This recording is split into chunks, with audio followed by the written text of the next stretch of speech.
Niall Quinn, much too modest in commentary. We all remember when he went in goal for Man City back in 1991 against... Derby County. And what happened? He saved a Dean Saunders penalty, yes. Well done, Kevin. We'll come back to that in just a moment. Let's get back to the game, though. City 1-0 up and cruising, it looked like, in terms of the play and the chances. A few weeks ago, Guardiola was giving out about his players not being ruthless enough, and they had a penalty, and Jesus missed it badly. Just talk us through the penalty and talk about that side of things for City. I think this is a penalty in the modern game. The arms are outside the silhouette, is that what they call it? Look, his arms are there. Yeah. Unlike the Ajax player last night, where I felt that was a harsh one, I think that is a penalty with the new rules. And this is a poor penalty. I mean, he doesn't catch it properly. Even if it's on target, the goalkeeper's saving it, he's already down there. It's a poor penalty. I mean, it just scuffs it, doesn't he? No power on it. That will madden Guardiola, won't it? And some, yeah. I mean, what you would rather your player did in those circumstances, just put your foot through it. You know, goalkeepers will dive. If you're not confident... I've taken penalties. Sometimes you really fancy it, and other times you're thinking... And if you're in that mode, you just put your foot through it. You know, but if you've been clipping a few balls around and you're having a good day and you fancy find that side net and go for it. But if it's not, just put your foot through it. That was a poor penalty.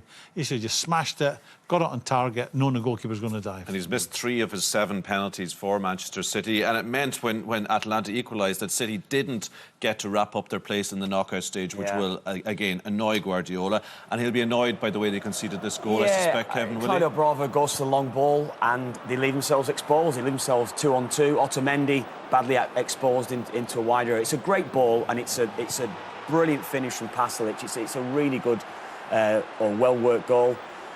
Otamendi, as saying, gets himself isolated there, but look at the ground that Pasalic makes up. No one picking him up. Fernandinho, body shape all wrong, doesn't open his shoulders out. You see, as soon as an attacking player sees your number, you're in trouble. No communication from maybe Mendy coming in from the far side as well. Should have been screaming at him, but that was a poor goal to concede. And that is a midfielder playing pleasant viewing for Liverpool fans ahead of Sunday. That'll probably be the defensive setup, Otamendi and Fernandinho? Will it, or will Stones come back in? Stones was on the bench tonight. Depends how the manager sees it. Yeah, well, Liverpool will think, whether it's Stones or Otamendi and Fernandinho, they can get joy there. I mean, that front three get joy against the strongest back fours. I mean, they will fancy it, whoever plays at the back. Let's have a look at then this bizarre sequence then in the 80th minute. Now, Ederson, as you heard in the commentary, didn't come out for the second half. We believe it was a precautionary substitution, so he will probably be OK for Sunday. And then this happens, Kevin. Talk us through this. Yeah, one-on-one with Bravo runs out. It actually looks a little bit harsh on Bravo because as Ilicic is running through, isn't he? He can look. He actually kicks Bravo. He puts his head into Bravo's head, but Claudio Bravo, in going to ground, it's the aggressive nature of the challenge that the referee gives him the red card and it's not overturned. So we all love to see this, don't we? Yeah. Would players love to have a go at that? I'm sure he loved it. I'm sure he enjoyed his night there coming on. I mean, it was nearly a dreadful error, wasn't it? To answer your question, players do not want to go and goal. For a laugh. They'll have a laugh about that on the team bus now for the next 6 months. It's common knowledge, goalkeepers are a different breed. I would not go and goal. Who wants to dive at someone's feet when they're about to pull the trigger and shoot at you? Well, they want to put the tall lads in goal. But his technique was absolutely terrible.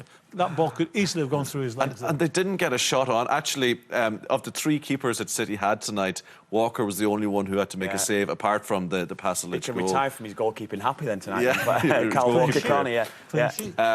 How are they fixed for Sunday, in your view, Graham? Because attention turns to that now. Well, I think, coming back to what you touched on, whether it's Stones or Otamendi and Fernandinho, I think they will find it difficult to keep that front three quiet.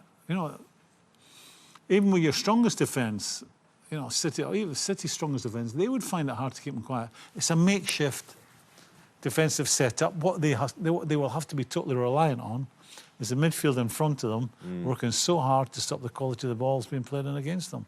But you won't do that for 90 minutes. I think it makes Liverpool slight favourites. Played last night, no travelling.